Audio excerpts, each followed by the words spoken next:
Next colour black అన్నమాట. ఈ dress చూడగానే అబ్బా ఇందులో బ్లాక్ ఎందుకు రాలేదు అనుకున్నా. అసలు ఇంకా బ్లాక్ అక్కడికి వెళ్ళాక నేను స్టాక్ కోసం వెళ్ళాక అక్కడ బ్లాక్ చూస్తే అస్సలు ఇంకా ఆగుతుందా. అబ్బబ్బా అసలు ఎంత బాగుంది డ్రెస్ అండి, ఎంత క్యూట్ గా అనిపించింది ఆ డ్రెస్.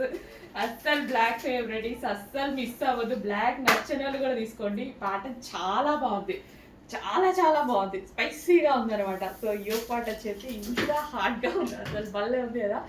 మొత్తం వర్క్ అండి. సో ఇదంతా కంప్లీట్ వర్క్ వచ్చింది, అండ్ మగ్గం వర్క్ కూడా, అండ్ యోగ్ పార్ట్ కూడా వర్క్ వచ్చింది. అండ్ అదే విధంగా క్రష్డ్ జార్జెట్ ఫ్యాబ్రిక్, నాకు క్రష్డ్ జార్జెట్ అంటే చాలా నచ్చుతుంది. ఫ్రాక్ చాలా స్టైల్గా కనిపిస్తుంది అనమాట, లుక్ అనేది చాలా స్టైలిష్గా ఉంటుంది. చెక్ చేసి ఫాస్ట్గా ఆర్డర్ చేయండి. మంచి కలెక్షన్, రీజనబుల్ ప్రైస్లో ఉంది. నేనైతే 2000 అబోవ్ పెట్టి కొనుక్కున్నాను అనమాట ఈ టైప్ ఆఫ్ కలెక్షన్స్. మన దగ్గర వచ్చేసరికి ఎంత రీజనబుల్ వచ్చింది కదా. ఫాస్ట్గా ఆర్డర్ చేయండి. నేనైతే ఆల్రెడీ బ్లాక్ తీసుకున్నాను.